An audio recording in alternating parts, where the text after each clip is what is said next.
Hello? Hello? Oh, sorry. I thought you were doing your fan. I did. It's off. I'm Oh, already warm. This whole thing was a oh, turn it mistake. off.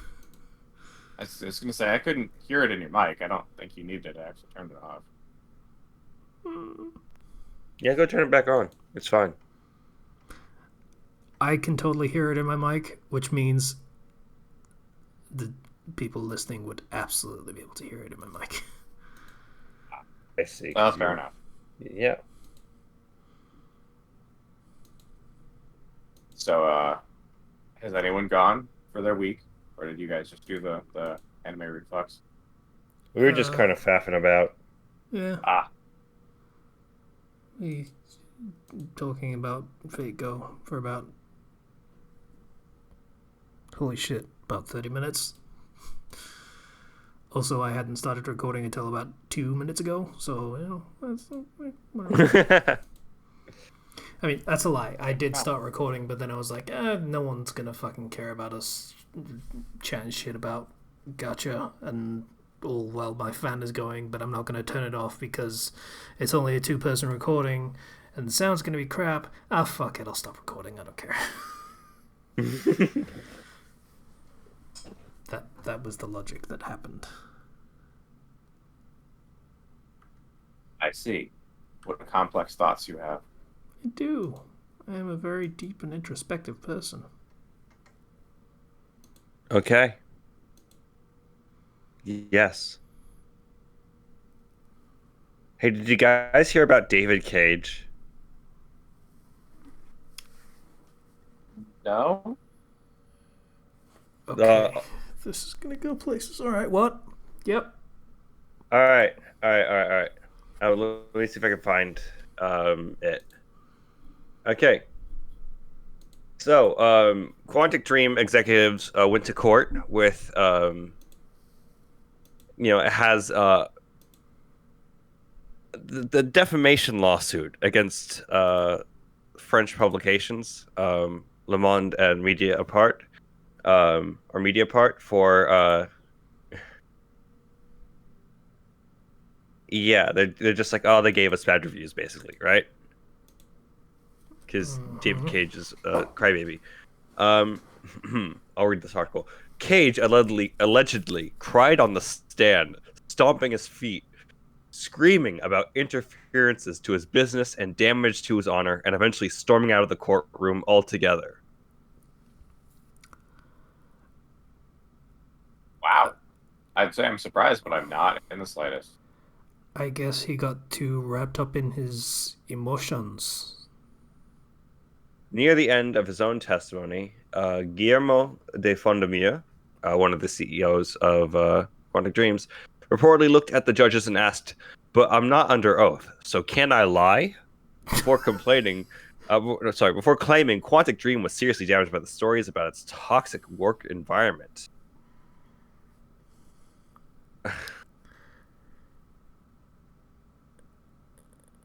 Yeah, yeah. There's some real toxic stuff about that studio that came out during this. Not surprised. Hmm. But yeah, David Cage crying as he runs out of the courtroom.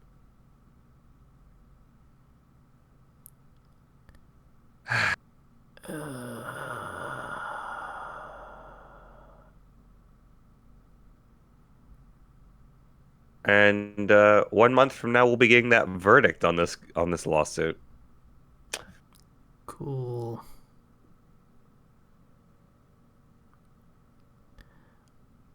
I honestly don't know whether to feel bad for David Cage at this point.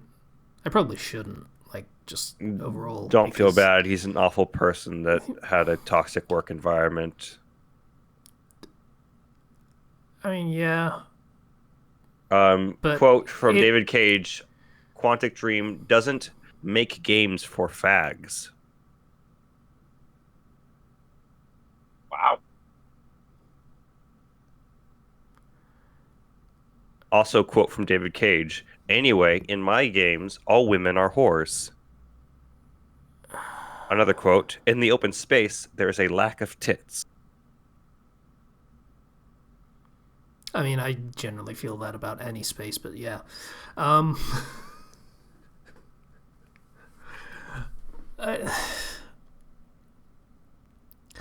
it must suck knowing that everything you've built succeeds despite you.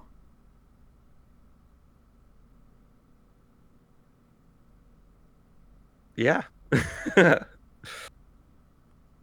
I mean, if you can't feel a touch of sympathy for that, at least, even for kind of a shitty person, then man, that must be rough. Like I watched a compilation of the best friends playing Become Human. Mm-hmm. Like fucking god, it's like 5.5 hour compilation, I think it was, because it was like of the two playthroughs that they did. The first one where they tried to be pacifists and everything went wrong, versus the one where they just decided fuck it, kill everyone, and it was a really cool, like almost film-like experience where all of the characters were in like interesting conflicts and stuff and everything. But Yeah, like, Second Impact was surprisingly rough and really awesome. yeah.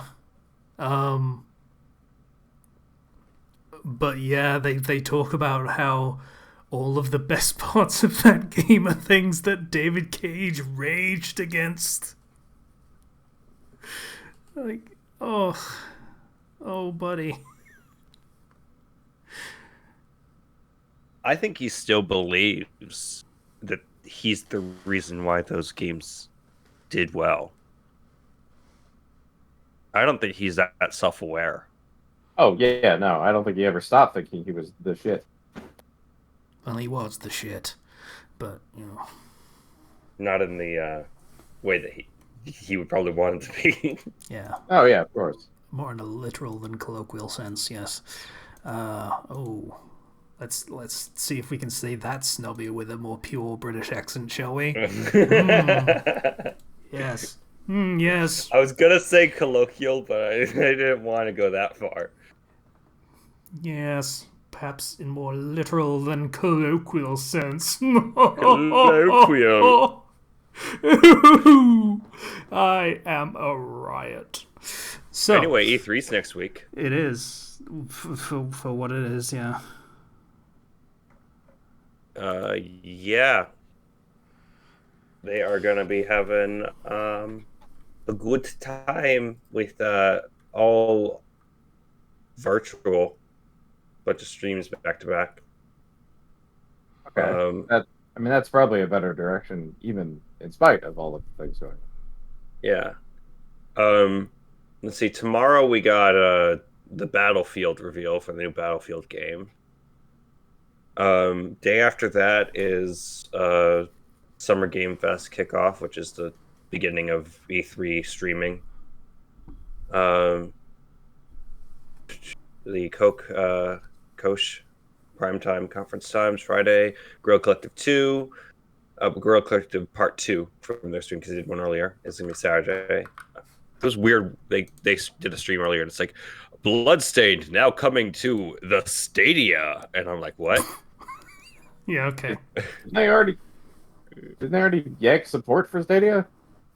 It's coming to Stadia. I don't know what to tell you. Okay. Ubisoft is on Saturday, as well as the Devolver Direct is on Saturday. Oh boy. Sunday we get the Xbox and Bethesda games showcase. Right, because Bethesda are now an Xbox thing.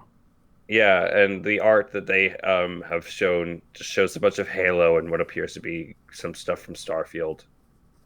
So it looks like they're actually going to talk about Starfield for once instead of just show a 10-second. Yeah, Starfield is the next thing, as they keep saying. They didn't say it was going to be soon, but it is the next thing before Elder Scrolls. Please stop asking about Elder Scrolls. I'm not excited for Starfield because I know it's running on the same engine as all the other games. Oh, for fuck's sake. I'm not having this argument again. I feel like we had this, like, the last time it got brought up, like, oh, the fucking same engine. That's how development works.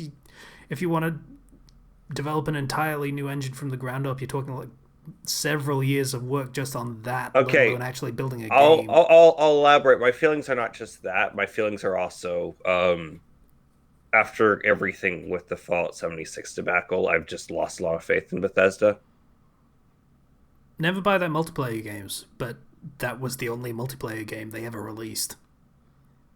So I don't know what to expect. You know, I don't know if it's going to be a good single player game, if it's going to be problematic in certain ways. I don't. I know nothing about this game, and so I have nothing to get excited about, other than the name of Bethesda there. But that's been tarnished for me. Yeah, they're not the company they used to be. And also, you can't really just avoid their multiplayer games if the problem is the engine problem. Fallout 4 had a lot of issues, so they really should just start from the ground up. And I think Fallout you need to 4 bring them had to move as forward. many issues as Skyrim did, as Oblivion did, and that's, you know, that sounds like it's actually a mock against them that their games are always buggy, and they are, but that's because they were pretty much the only ones in that market doing a more accurately what's the word I'm looking for? Shit. The words escape me. But like trying to create a more immersive world where things do move on their own, like completely divorced from the player, that has become more common now. And Mm-hmm. so Bethesda are unfortunately playing catch up in that respect. Yeah. But, you know, they were the forefathers of that. Hopefully, I'm going to admit, yes, that's still a problem that they haven't fixed it, because now other studios are blowing past them and doing what they were the best at the time, despite the bugs. Like, you couldn't get the equivalent of a Bethesda game at the time of, like, Skyrim was Skyrim and it stood alone. Yeah. There wasn't another Skyrim. That didn't exist. Fallout 4, you started seeing other companies kind of getting in that arena a little bit, and that I feel like that's why Fallout 4 started to look a little bit, you know, old and busted by comparison, because you started seeing other companies catch up and compete, and now Bethesda are in the position where they have to catch up properly. They have to do what those other companies are doing and put together a game that feels solidly built on top of being an intricate simulation of a world. That is a tall order, It is, I yeah. imagine Cyberpunk developers CD Projekt Red are very aware of, from the benefit of hindsight. Yes. Even with someone who has done it, like with a fucking slam dunk A plus fucking game like The Witcher, doesn't mean it's always gonna be that. Like, if it doesn't work amazingly, it works terribly. Is where that comes down to, I think. So So, my main experience to pull from for that would be Resident Evil. The What is it? Starting at 7, they decided to make the RE engine. yep, It's very stable. It works great, and Other they Capcom put in games the are time and using work. it. yep. Yeah, and then that's like their go-to system going forward. They put in the work, and now it's paying off for them. Yeah, So developing a new system is not a bad thing, and it can work out great. I realize it's a big undertaking, but Bethesda really needs to do that. that's kind of the thing. Uh, Bethesda's engine was built specifically for RPGs. That's why all of those games that are in that particular iteration of the engine, all pretty much RPGs, it doesn't really spread to other games. Like, that's not. They use other tool sets for other games, whereas I mean, I believe the thing assume all about their the games going forward are going to be similar. the thing about the RE engine specifically is it is built in such a way that you can kind of remove parts of it and then slot in your own sort of custom parts, and so it's very easily customizable as far as engines go, and that's why it's able to be used in so many different ways. Is because it was built with it was built with that in mind, that it would be used for a lot of things. Whereas Bethesda have never really had that mindset. They have been like Bethesda Game Studios stood on their own. Like, the publisher was Bethesda Softworks, but they were not the same thing at all. Like, Bethesda Softworks had fucking id and I've forgotten the name of the Prey developer. Was that Bethesda? I don't remember. But you know what I mean. They've got a bunch of studios, so they didn't really use all the same technology under that umbrella. Whereas Capcom, they have a bunch of studios, yes, but they don't have like franchises attached to those studios, so they can build an engine from the ground up, make that massive investment, and say, okay, all you studios that are making our games, you are using this engine.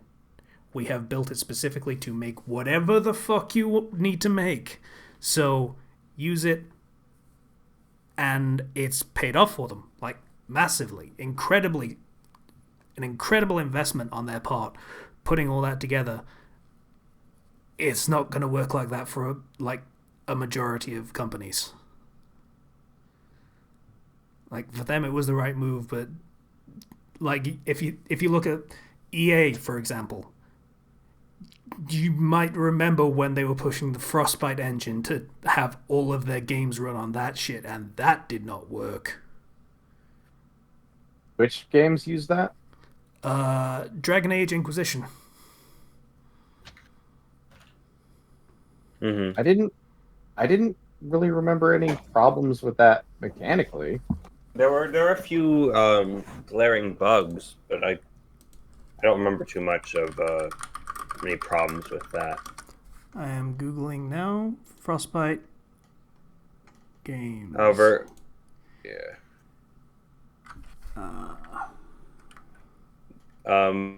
list of games. Here we go. Anthem. Yep. Yeah. That was a thing. Because Dragon Age Inquisition came out, and that was kind of okay. But then the other games that used it were Mass Effect Andromeda and Anthem. Yep. Oh. And okay, fair enough. A bunch of sports games and the Need for Speeds. And basically, the Frostbite engine was designed for a very specific thing. And then they decided, hey, let's use it for fucking everything. It didn't work out very well because, it ballooned development costs because they had to build new parts on top of everything else to get the engine to do what they needed it to do for those genres, because it just wasn't built for them in the first place. Capcom's investment, again, that was probably a multi-year investment just to build that engine, and then they had to wait for games to come out that were built on that engine. I think we are getting away from the point, though, which is Bethesda. They're now owned. Microsoft bought them out, basically, right? Sorry, just bear with me. I've just got to get back to the point. You were right. I was getting away from the point. The point was, it is a long-term investment for a company that can have 6 titles a year, let's say. Probably overestimating it, but let's say 6. 6 titles a year that will all run on this engine. It will pay for itself, that big investment, in a year, 2 years. Because they can have that running in the background and all that stuff. Bethesda can't do that. Like, how long does it take to develop one of their games? Yes. That's like just adding a massive investment of time and workforce to develop a brand new engine on top of the basic development time of a game. How long have people been screaming for a new Elder Scrolls? At the same time, it can be argued, and I think it has been stated by them that that engine that they're dealing with is a reason, is a big part of the reason why their games take so long to come out.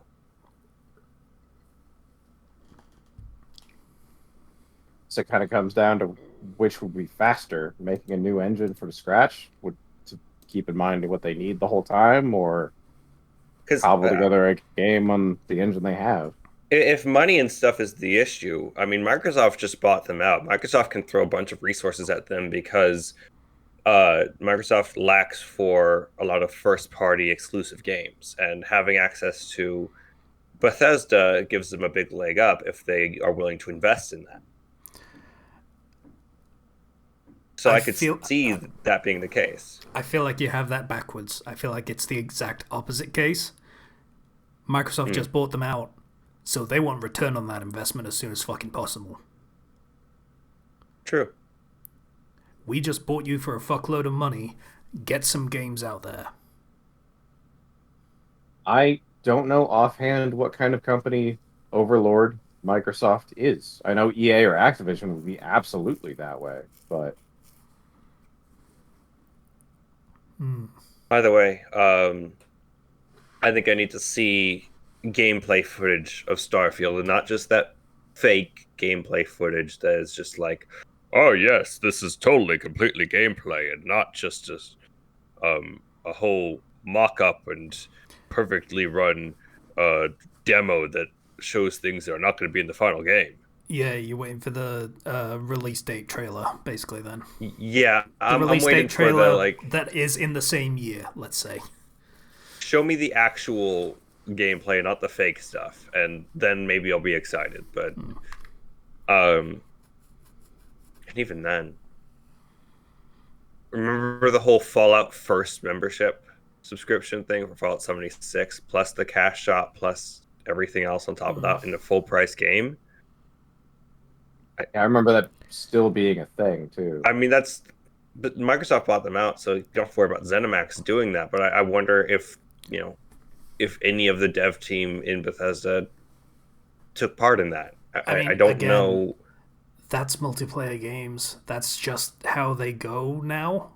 Like, none of that, aside from it all being broken as fuck and not working properly, which also is not great, but still, like, 90% of multiplayer games do all of that shit too. I want to be able to hold Bethesda to a higher standard. You can't. They're a game developer like every other. There's nothing special about them. That's the thing, though. You could. And there was a time where you could. Was there? I mean, let's not forget horse armor. Yeah, I know. But if there was a time when Bethesda was making some great games, even though they had bugs, the games were good enough that we were like, okay, this is fine, right? And the situation with the game industry, with more games coming out that are like their games but better and have these improvements, Bethesda's now in a situation where its next game, Starfield, it doesn't just have to be okay. It has to be genuinely, good. It has to stand out.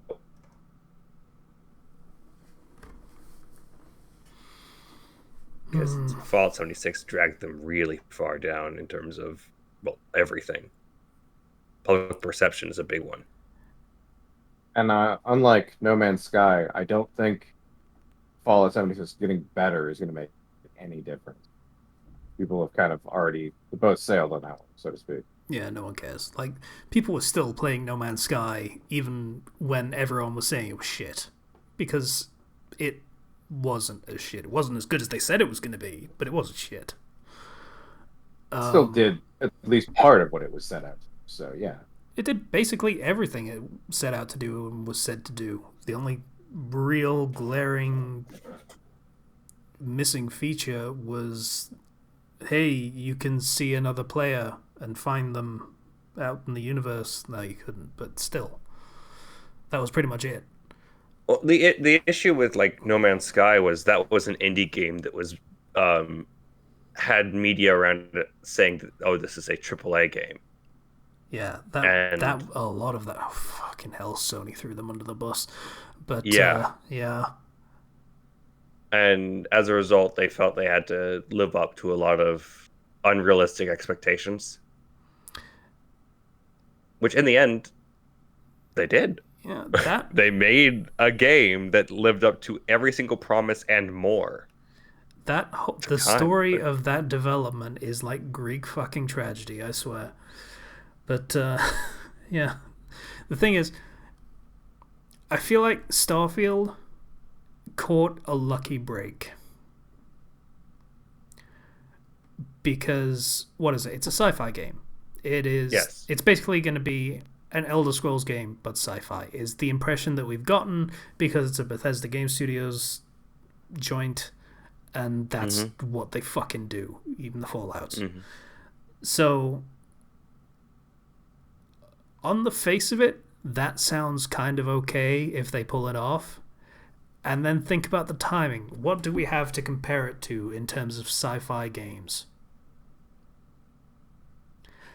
A compilation re-release of a sci-fi franchise that died about 10 years ago. That's pretty much it. I can't think of any other really notable sci-fi games. I mean, if you're talking about like Of that this stripe. year, then because like a few years ago we did have The Outer Worlds, That was a thing. Yeah, that was. which was a sci-fi I um suppose Elder technically it was Scrolls like sci-fi, but experience. it didn't really. I mean, The Outer Worlds felt like a Fallout game. Yeah, Like Oh that. yeah, no, it straight up was. There wasn't but really much like actual sci-fi involved in it beyond the kind of thing you would see in a Fallout game. yeah, but you see that How that's the thing that's gonna be compared to because that's the thing that's most like the types of games that they make. Is The Outer Worlds a fantastic game? It's okay. I enjoyed it. It's okay. I would say it fails in the game design as much as anything else, which I mean, bugs aside, again, Bethesda tend to do pretty well with actual game design of how the mechanics and systems work. Wasn't it that studio's first game, like solo game though? The Outer Um, Worlds? That was fucking. That was well, Obsidian. Obsidian has, yeah, they it's their first big 3D game like that in a long time because a lot of the stuff was like Pills of Eternity and Alpha stuff like that. Protocol, I think, might have been the last one, and that was a while ago. Yeah, so I was after 9 years of not doing a 3D open world game type thing. So because New Vegas came out in 2010 and Outer Worlds came out in 2019. Yeah. Yeah, I'm trying to think of any like mitigating factors, and no, I mean I can excuse the gameplay problems, the mechanical problems, but the story and the setting and Yeah, I feel like But tonally Starfield is going to be a little bit more serious. I don't. I'm pretty sure Bethesda knows they don't have the chops to do like ridiculous parody bullshit. And in fairness, I would argue neither does Obsidian after the Outer Worlds. But yeah, I feel like tonally they're going to go for something very different. I feel like stylistically they're going to go for something very different. I feel like gameplay wise they're going to go for something very different. I feel like they're going to lean more towards a Mass Effect style thing than an Outer Worlds style thing. which one? You think more Mass Effect 1 with the RPG elements, or they're gonna try to streamline I mean, things? stylistically, I feel like it's going to be a more serious, more grander, wider world thing than just, hey, shoot the funny space people that are fucking stupid and Yeah. parody bullshit. And a lot of ground stuff. I feel like they're going to go for a bigger scope. So, kind of wrap up the Starfield discussion. Yes, too excited, or no, or wait and see. Where you guys at? I'm cautiously optimistic. I have no faith left in Bethesda, so that's probably real hard to impress me. Yeah, I'm kind of I'm more in the middle, but I'm leaning towards Slicer's stance of like, you got to show me Yeah. something that restores some amount of faith, you know? I am a burned Fallout fan, and I want some goddamn good games. Mm-hmm. I'm gonna put it this way. They've had this one baking for 6 years. Okay. Prove it then. Show me something. That's the Like, thing, if you're gonna leave it in the oven for that long, then you got to have something to show for it. And I have to assume they didn't, like, because this is how Bethesda tends to work. They do long development plans for their games. Fallout 76 did not have a long development by comparison. What do you do if they show the trailer and then they give the release date as next year? I don't really mind that, honestly.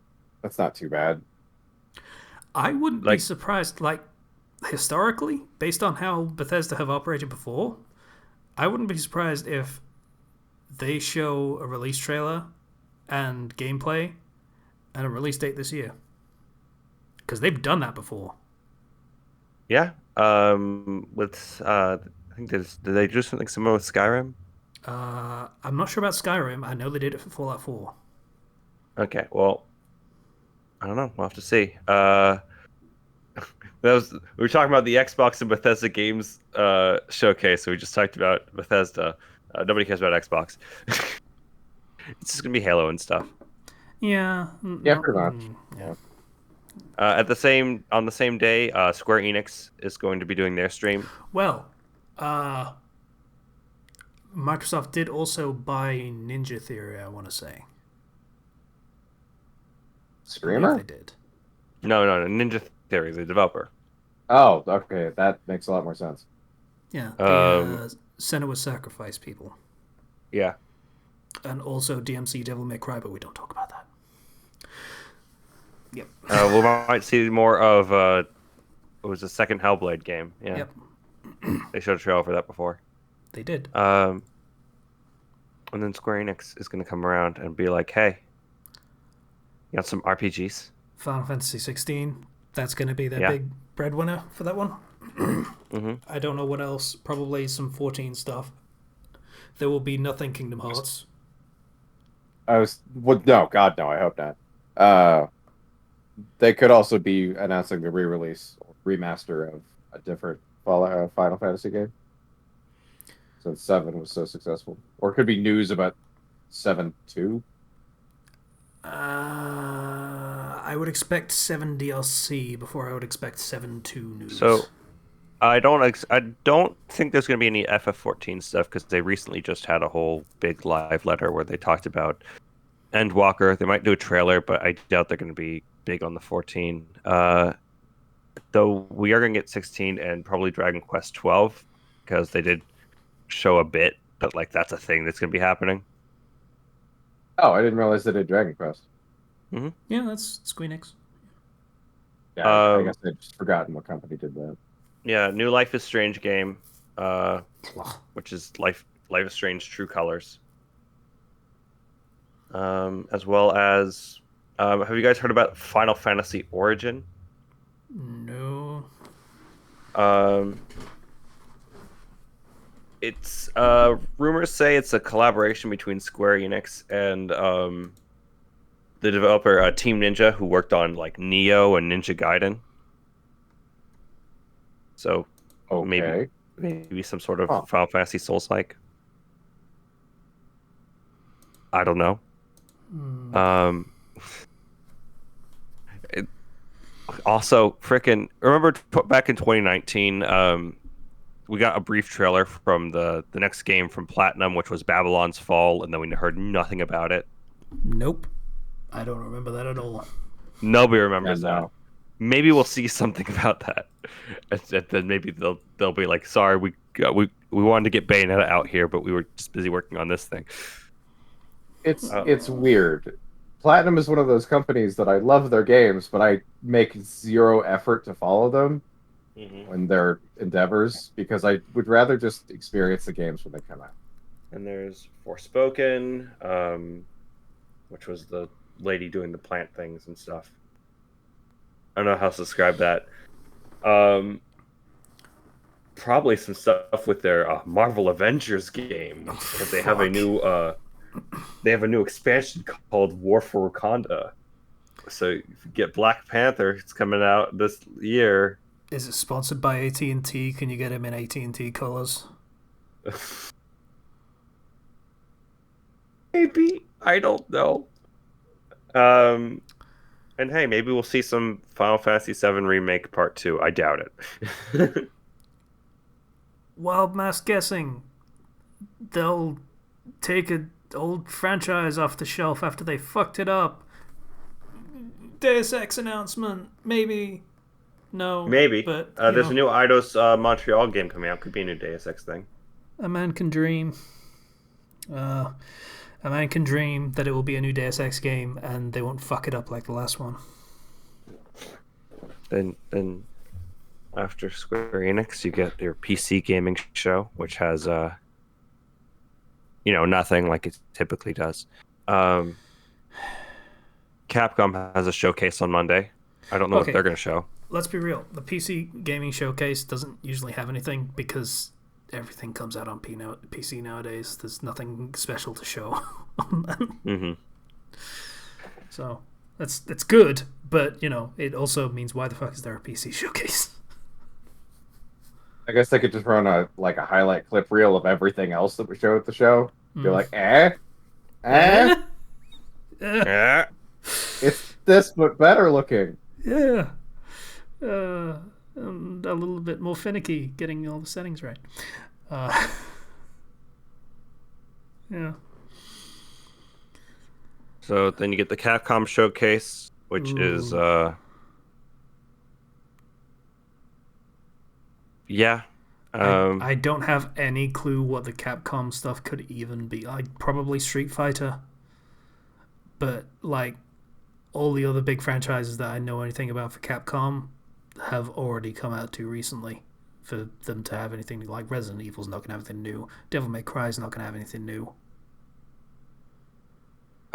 They've stated that they're going to have news on The Great Ace Attorney Chronicles, Monster Hunter Stories 2, Monster Hunter Rise, and Resident Evil Village. So probably like a DLC or something. Probably. I don't know about new things. They're keeping that very much under wraps. Please give me something that has the word Mega Man in it. Please. I figured out what the DLC is. It's the Lady Dimitrescu face-sitting chronicles. Hey, you know what? It'd sell.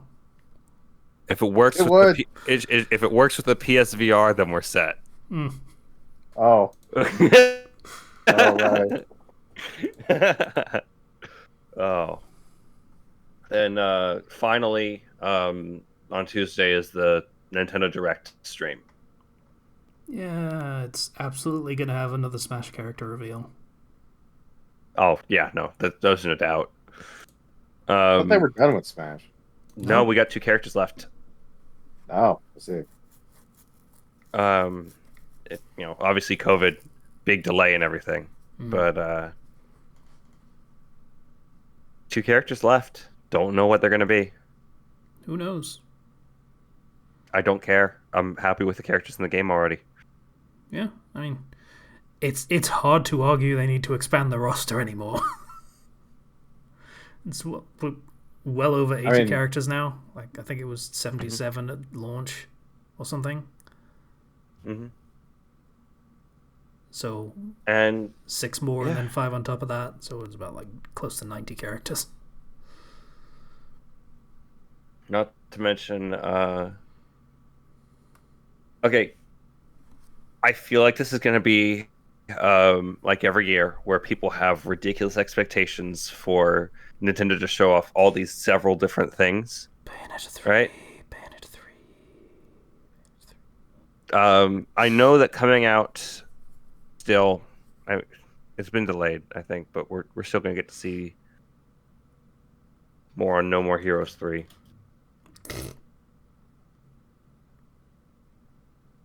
I know it's coming out this year though, I think still, but probably going to see a bit more on that. Um, and then That's the one franchise that came out of the Wii and really stood strong, isn't it? yeah, I like No More Heroes. It's really good. Hmm. It's really silly. Um, I want Breath of the Wild 2 news, please, please, please, It please. would be really nice. It's been 2 years since you showed one trailer and you haven't talked about it since. And every time Zelda comes up, you're like, sorry, it's not Breath of the Wild 2 this time. Yeah, Not that was being a real cheeky, Daddy. thing Give me in what the I last want. one. They're like, hey, Hmm. I know that you guys think that I'm here to talk about Breath of the Wild 2, but I'm not. So here's Skyward Sword HD. Yeah. And I'm like, you know, why you gotta do me like that? I feel like Skyward Sword HD is a game that does not need to exist. 'Cause I'll rephrase. Skyward Sword is a game that really does not need to exist. But to to explain, Mhm. I had Age of Calamity, which was like, okay, cool. This is like a fun what could have happened 100 years ago type of story. and ran like Featuring, ass. I didn't mind the performance when it was docked. There were definitely points where the frame dropped, but you know, I still enjoyed it enough to beat it. Their performance problems. I mean, I jumped on that game pretty late, well after it came out, so I probably got it, updated. But There were some frame drops and stuff in some areas, but I didn't remember it negatively impacting my experience very much. Um, and so we got Age of Calamity, and it's like, okay, cool, you fed me. Then we get Skyward Sword. I'm like, all right, that's coming out in the summer. So when is Breath of the Wild 2 coming out? Please? I if it I'm expecting early next year, but I would be very, very happy if that was a holiday title. But if they don't show anything, I'm going to be very, very sad.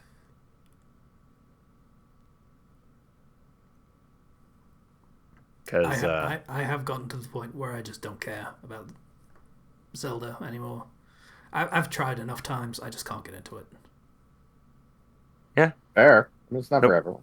no problem with that. It's it's one of my favorite franchises, so I gotta Hmm. I, I gotta get more. Mm. Skyward Sword is fine because they fixed some of the control issues. Although I have more issues with the fact that Skyward Sword does this thing where you can tell that game was rushed because there are some reused bosses and reused certain levels that should not have been reused because they're terrible.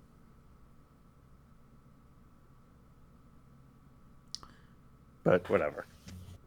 It's fine. I need to. It's not my check favorite something. Zelda game. I need to check something. Was there a Zelda game that had trains as the motif? Yeah, Spirit Tracks on the DS. Yeah. I honestly thought for a while that game was a fever dream. Oh, it's pretty weird because it takes place in a in a quote unquote Hyrule that is not. At the end of Wind Waker, Link and Zelda go off to go, or Link and Tetra rather, go off to go find a new Hyrule, and then they settle the land, and then hundreds or maybe even thousands of years pass, and then you get Spirit Tracks, where it's in the future of this new Hyrule, and there's no Ganon because Ganon is currently at the bottom of the ocean with a sword in his head. And Zelda gets her body stolen, and then she's a ghost, and then you have Ghost Zelda and train conductor Link going on an adventure, and it's weird. Wow, that was a wild sentence. Yep. But yeah, that exists. Yeah, you can see why they kind of decided, hey, let's do something completely fucking different, shall we? Yeah, okay. I hate Spirit Tracks because to move through the overworld, you have to go along tracks on your train Well, yeah. and plot your routes, and it's very limited, and then things will appear on the tracks, and then you're just like, I can't go here because there's this thing here, and it's going to blow up because it's a bomb. I respect Spirit Tracks for what it is and what it can do, but I'm sure mechanically it's probably a real shit game. It is. It is. And I mean, the coolest part was that like Zelda could possess a giant suit of armor and then fight things. Oh, that was Zelda? Yeah. Oh, okay. I haven't, like I said, I haven't played it. I just You know, seen in things Smash, from it. when Zelda does her down B and she forms a suit of armor that attacks, Yeah, that's a Spirit Tracks I thought reference. I thought she just had like a really magical armor bodyguard or something. I didn't realize that was her. That's her possessing a suit of armor and attacking. That's awesome. Her and It's Samus have something to bond over, kind of. but yeah. Metroid Prime 4, maybe. I don't think so. I don't think we're gonna see anything on Metroid Prime 4. I think that game is gone. Man, Nintendo does not respect the Metroid at all. There is just no care or respect. It's more likely to restart development, and then COVID happened, so I don't know. Because like Retro is developing it now, and then they had to do it during a pandemic, and Yeah, that's understandable. definitely gonna show more on the new Pokemon games for quote unquote new for Diamond and Pearl remakes, and then Pokemon Legends Arceus. I really hope that okay, so I think I mentioned this in Discord, but I was on a sort of a stream with a friend where we were discussing E3 and everything. Mm. And I got into this whole thing on it where like there's some real big Nintendo Pokemon fans in that group. And I was just like, last time they showed off the Pokemon Legends game, that performance was just awful. The frame rate was slideshow at times. That's rough. Yeah, that game is undercooked as it is. I mean, it was a reveal trailer, so that's not surprising. And the fact that they were showing what appeared to be actual gameplay footage is bold in this, era of video game marketing. Because no one fucking does that for games that are that early in alpha. I feel like they're not going to show it again until next year at the earliest. Well, the thing is, it comes out January next year. Oh. You see the problem. Yeah. So they have to show it, and it has to be a better showing than it was last time. At least the bar isn't very high. Because like I mentioned that in the other group, and it's like it's coming out next year, and they didn't seem to realize that game has to be done developing months before it comes out. Like, there's only so much a day one patch can do.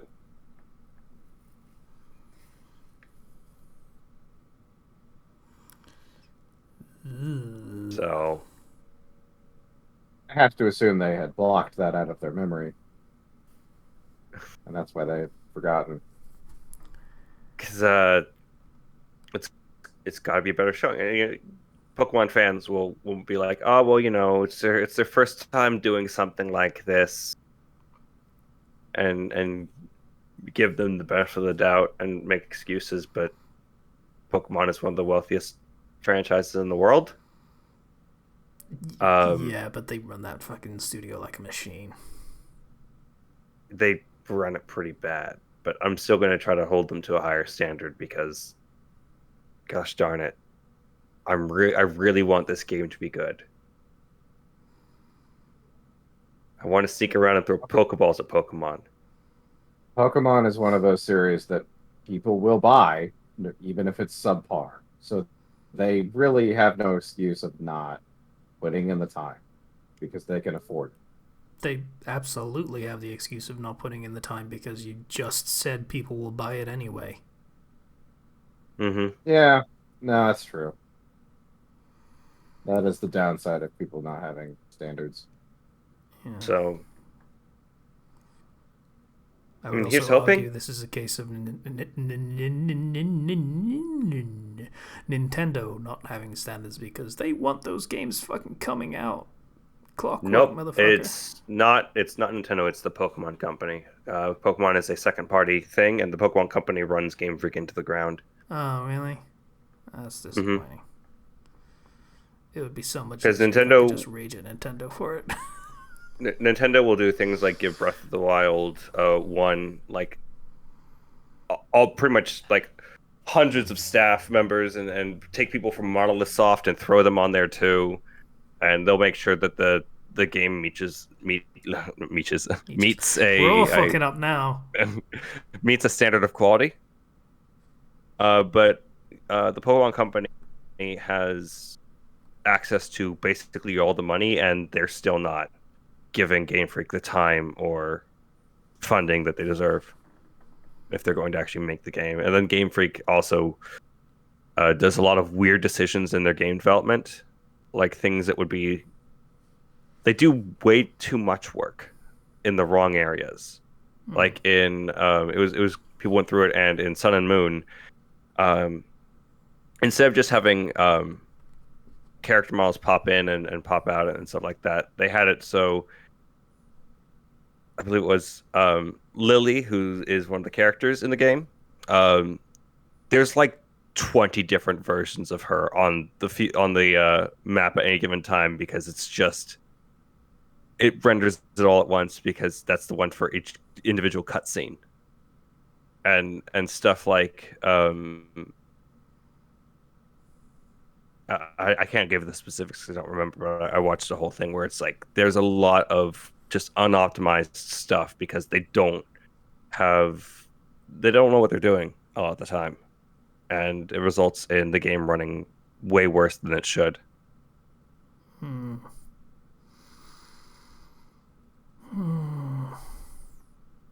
Yeah, I don't remember the specifics either, but yeah, that was essentially it. Is the game loads multiple iterations of the same asset all at the same time. Mm-hmm. So that's why like with Breath of the Wild they got Monolith Soft in there because Monolith Soft makes Xenoblade, and they're able to do huge open world areas efficiently because Pokemon is a second party thing and not like first party. It's you got to go through the Pokemon Company if you want to do something like that, and the Pokemon Company sucks.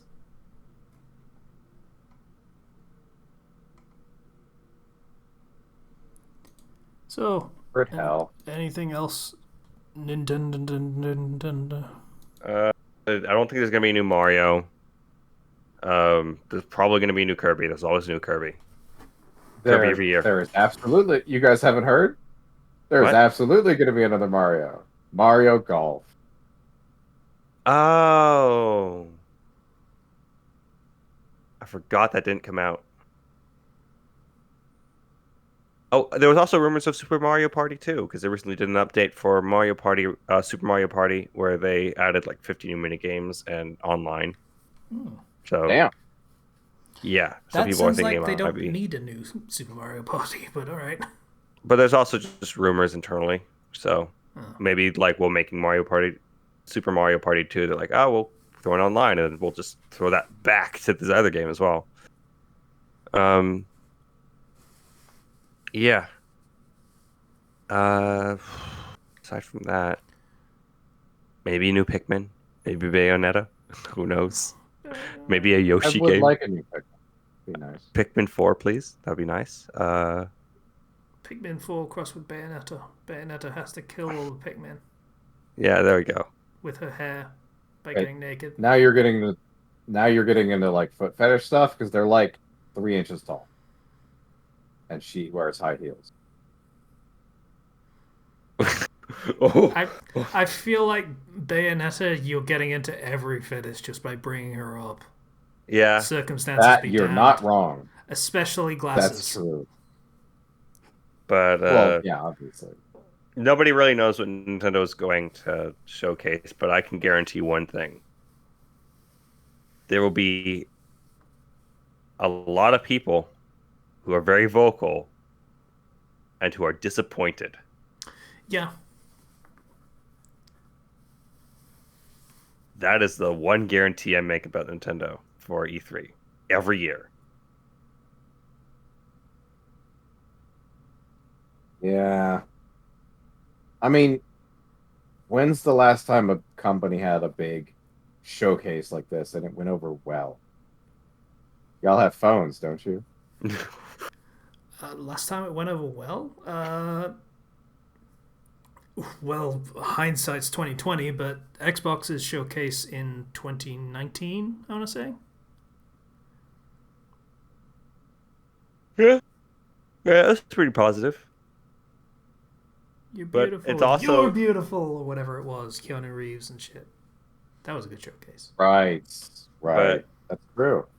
the thing about Nintendo is everybody has really, really high expectations every single year, so you can never get a year that's like, well, that was pretty good. It's more like if Nintendo showcases one game that people wanted, you get a huge portion of people on the internet who scream, Nintendo won E3, Nintendo won E3. Yeah. It's like they showed the one game that was really good. I understand that. And I Deadly like that game. Premonition 3.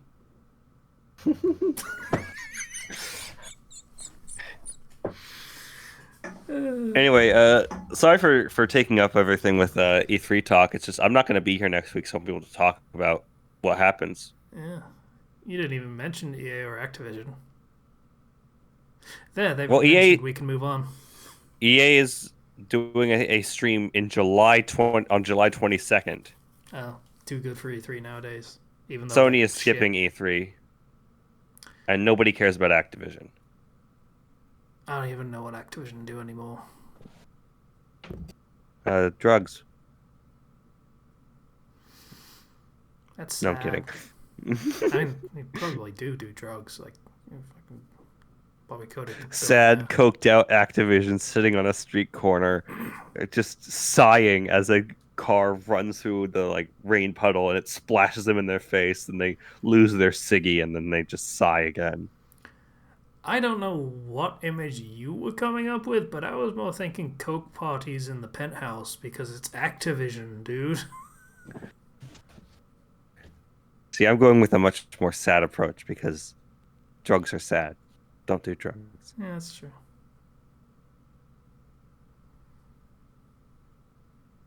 Ah. Hey, Casey, how's your week?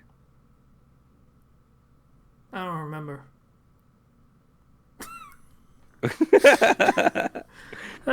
It's funny because it's true. Yeah, I legitimately don't remember. I remember being burned as fuck and hating everything I wrote, and yeah, that's how my week's been. Kind of sucked. How about you, Slicer? I honestly I can't remember most of my week. I don't think I really did anything exceptionally unique. Kind of started off on a shit note of D&D kind of falling apart because the DM had real life and last minute emergency family stuff. So Mm. yeah, which I do not hold against him by any means. I'm glad things worked out well in the end, but it did mean that we had to play with someone else. That session was less fun than I think his original one would be.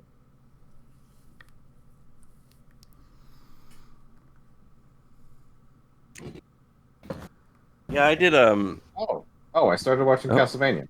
Oh. Yeah, figured it was time to, now that the show is actually over. I was recommended it by a friend and thought, hey, I should probably get on that. How is it? It's good. Uh, I've been so graphically, I was very impressed that it maintains its quality. I think I'm part of the way through season 2. The downside of binging is that I don't realize what episode I'm on. Yeah, I fully expected to do the anime thing, where after like the first 3 or 4 episodes, the quality just kind of drops as their budget goes down to a more sustainable level. Uh, and no, everything is still every bit as pretty as the first episode, so that's really cool. The dynamic between the 3 main characters is fantastic. I really, really enjoy that. Uh, and yeah, the choreography and the fights is really good too. Like even with the spellcaster, who normally, it's by nature of spellcasting, it's just stand and deliver. But very impressive.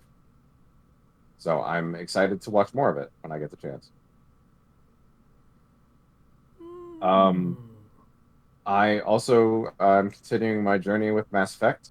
The first game forced me to romance Ashley, and I made it through some of the second game, and decided seeing her fucking picture in my office was too much of a slight, and I am replaying the entire first game to Here's what romance you. Liara. Here's what you do. You don't let Ashley live. Yeah, I would do that, but she has some fun stuff in 3. Yeah. I don't despise her. I just don't want to romance her. Or alternatively, leave the romance intact and then just fucking romance someone else in 2, and the picture in Shepard's room will be like flattened. I want to say that's actually a thing. He That is a thing. puts the That picture that is what down. happens. Oh, good, good. Okay, If you romance that would have anyone been else, satisfying. the picture of your first game's romance will be put down on the table, so they don't have to look Interesting. at it anymore. Well, I almost wish I would have stuck with it then. I'm literally watching the ending cutscene for the first game right now. So Ah, I just beat it again. Oh well.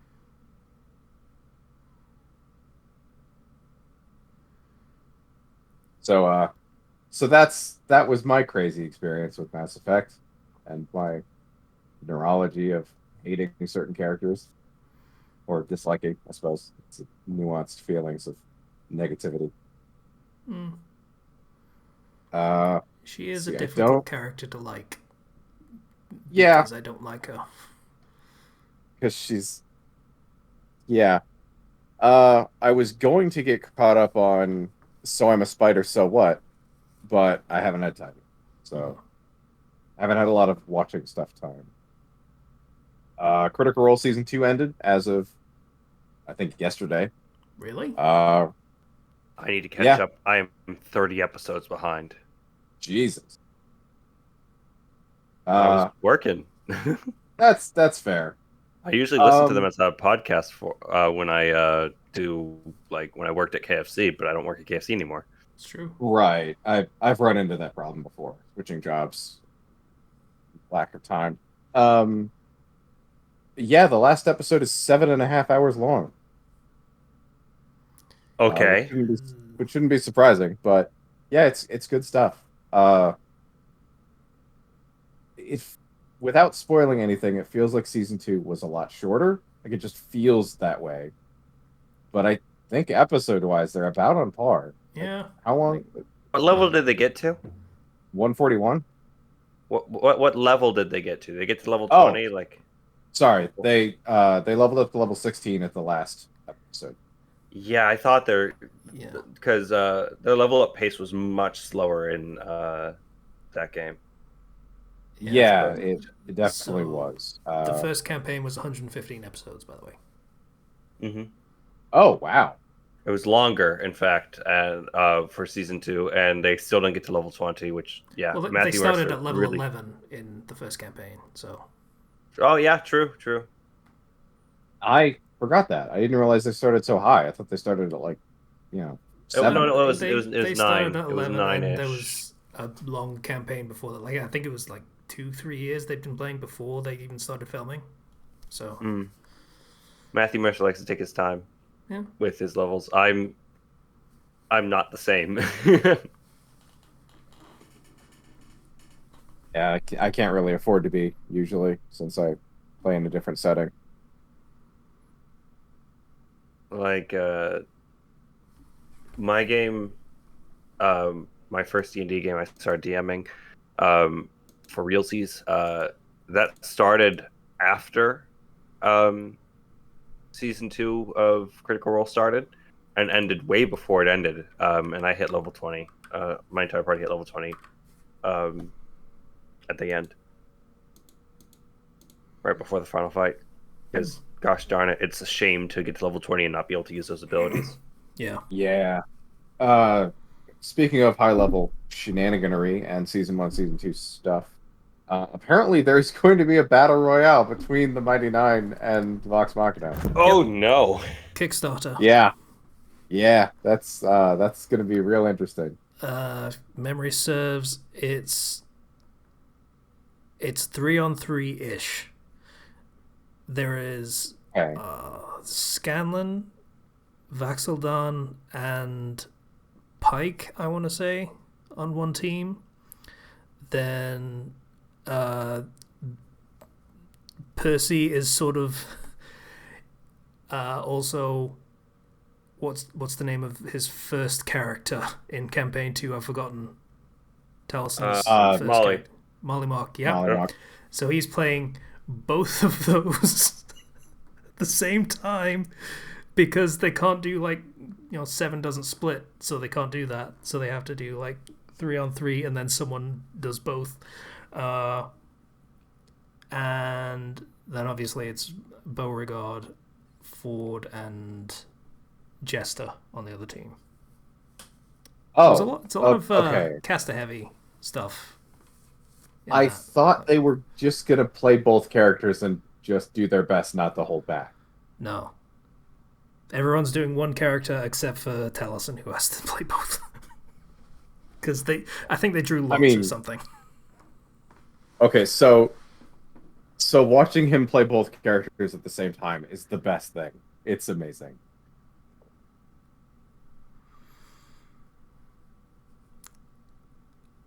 Of anyone they would have do that and take that role, I feel like Taliesin is probably the best choice because he's very much the best player, let's say, of the game. Yeah, I would say so. He keeps character in mind at all times. They all do to some I didn't extent, mean but I character feel like wise. he's one of the I meant stronger. player wise of managing a character. He Oh, knows what he's doing for that sort of thing. that's fair. That's it's going to be very interesting to see him play Molly at a higher level. So I assume they're all level 20 or higher at I least. actually probably have the detail. It came in an email, so I'm I can look it up. Yeah, it would be I easier to just play the other characters at level 20 rather than to scale the others down to 15, 16. Okay, so Friday, June 18th is when it's happening. Bear with me, the fucking thing zoomed out for some reason. 7 players. Taliesin Jaffe claimed the wildcard title and has the unique pleasure of juggling characters and accents at a moment notice. Yeah. Yeah. Molly Mock Tea Leaf is his second campaign character, and everyone is level 15, which is fair because the Mighty Okay. Nine never got to level 20 like the first campaign did.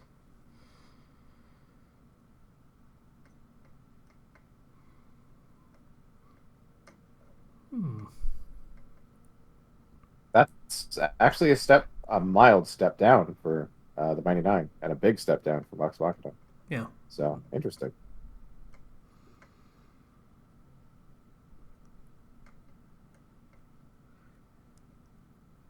I have no idea how Taliesin is going to do with playing a high level Mollymark, because he struggled with that at low level.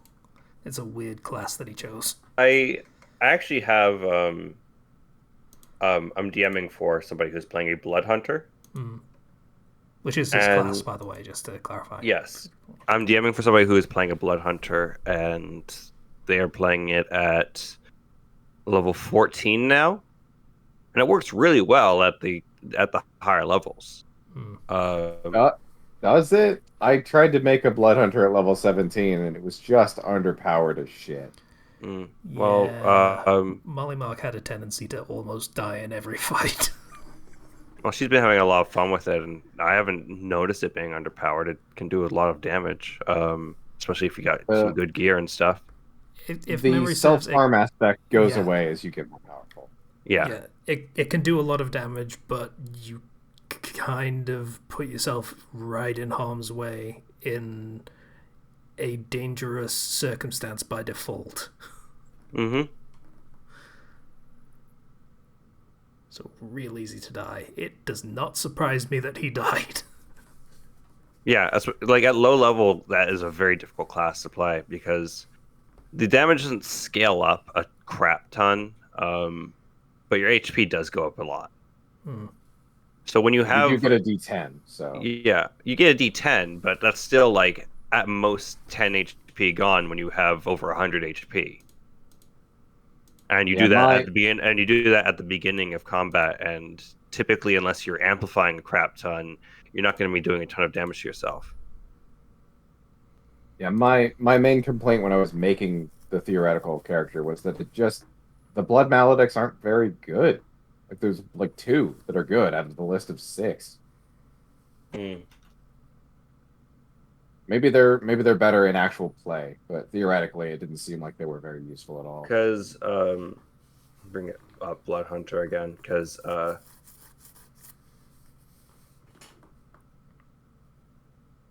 it was which one were you were going Ghost Slayer? What? I think I was going Mutant. Okay. Right. I tried out various ones. Because the one I'm doing for went Profane Soul. That goes with Warlock really well, doesn't it? So they get the additional magic and stuff. So, for example, once they hit 15 level, they went Great Old One, so they're gonna get haste that they can do. Get Detect Thoughts, and whenever they use their brand of castigation, they make their target have disadvantage on their saving throws against their Warlock spells. So basically, you can kind of do like a Hexblade thing of locking somebody down and then force them now to have disadvantage. So it's really good for boss killing. Okay, I can see that working really well. Maybe not against large groups of enemies, but singular targets. That's bad. And so if you have like our party has a wizard who does the AoE, and then the Blood Hunter can focus down the boss, and like party comp, it can work out pretty well. Okay, interesting. Because I know Matthew Mercer did make some changes to Blood Hunter revisions. So I don't know which revision you were making a character for. It was about a week ago, so unless it's super recent changes. Yeah, then that would be the most recent one, yeah. Yeah, it feels bad to say I wish Molly lived purely for that reason, so he would have been able to have an incentive to work on that class more. It feels a little unfinished. There's some really good stuff like dark augmentation, which gives you a bonus to Dex, Strength, and Con saving throws equal to your Intelligence modifier.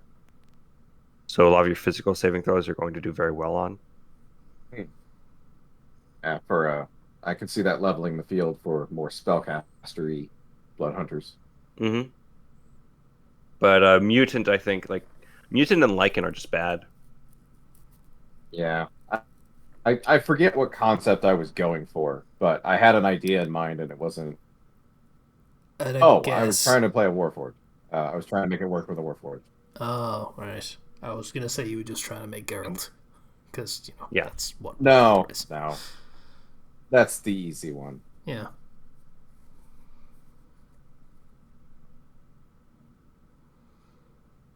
Lichen is So yeah. especially like the worst one. Yeah, that's not right. But that I believe is my week. I can't remember much of anything else. Okay. Uh, in that case, so I started a new D&D game, and it is very much a dungeon-focused game. Is that the one you're the player in? No. That's the one I'm DMing for this one. I'm DMing for 2 games again, but now I'm just switching off on Saturday instead of doing like having it be on different days of the week. So then I ended up with weeks where I have to DM 2 games in 1 week. Gotcha. And everybody loved it. Going through a dungeon, getting to explore new things. Everybody's starting at level 1, point buy. Oh So God, yes, level 1, terrifying. I threw one knoll at them and they got panicked. Yeah, A knoll and some giant rats, lots of traps, kind of a deserty type of dungeon first. Go for a bit of a unique sort of like start out very Indiana Jones-ish, but as time goes on, it is a setting with access to more sci-fi elements, and that's going to play into it. Yeah, it's a weird party. It's a monk, barbarian, druid, bard, artificer, and ranger. 6 players. No cleric, no paladin. Oh yeah, there's a fighter. Uh, I know they can't take it yet, but which path is that artiller or artificer taking? I think they're going down the one that gives them armor. Okay, okay. I would warn them against artillerist. My brother recently played that, and it's just underpowered. Hmm.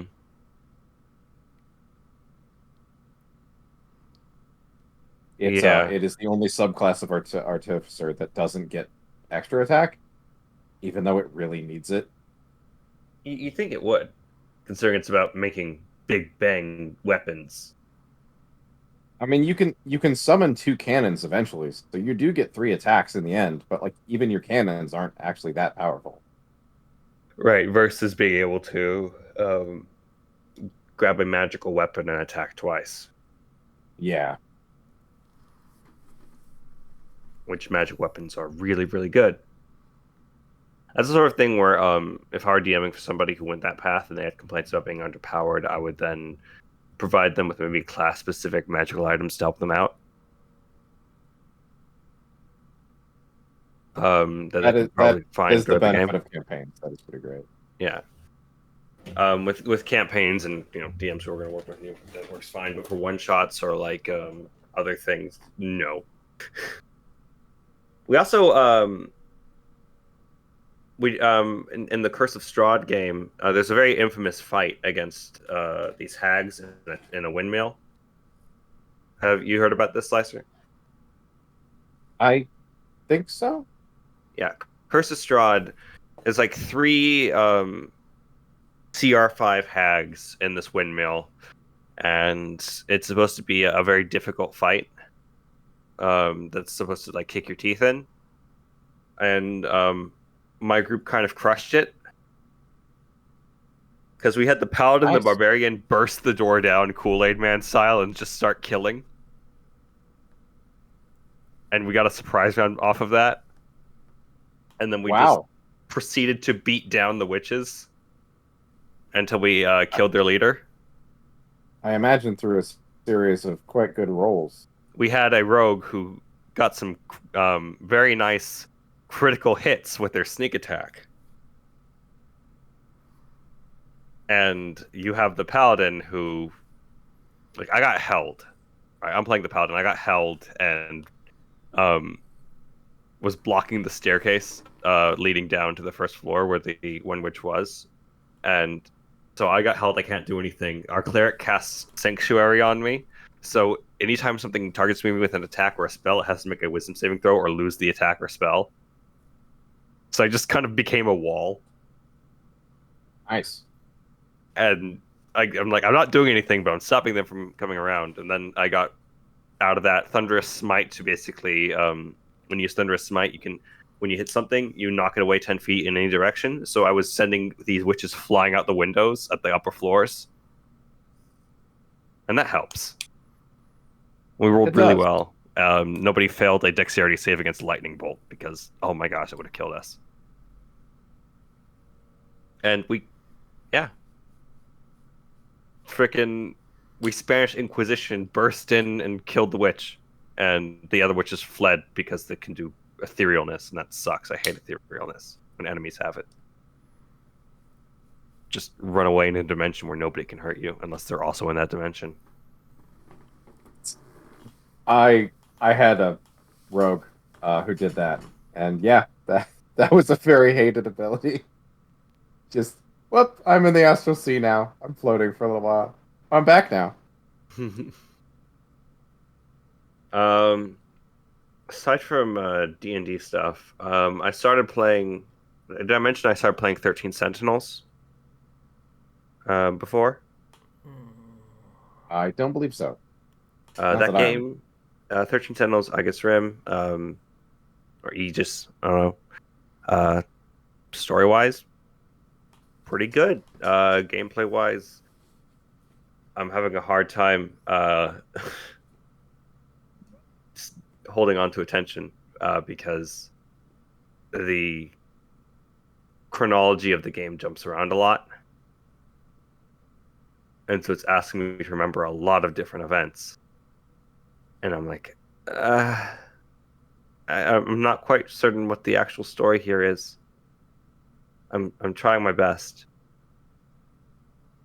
I'm probably sure, once I beat it, it's going to be fine. But for right now, yeah. Also, I'm going out of town next week. I'm going to Florida. Gonna visit some family down there, and then I'm going to Disney World.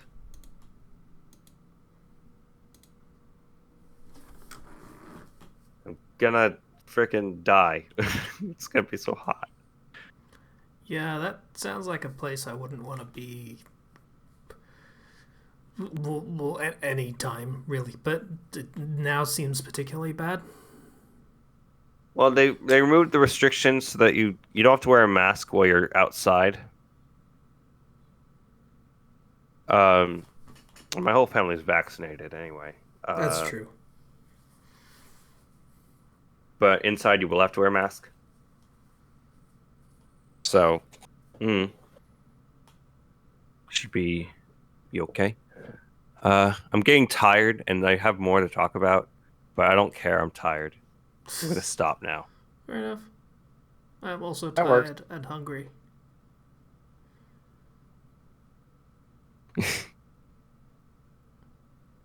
And the reason I didn't really want to say is I also don't want to fart on microphone. So,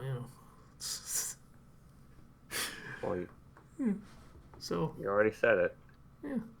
I mean, I said it. I'm not going to do it, though, because it's rude.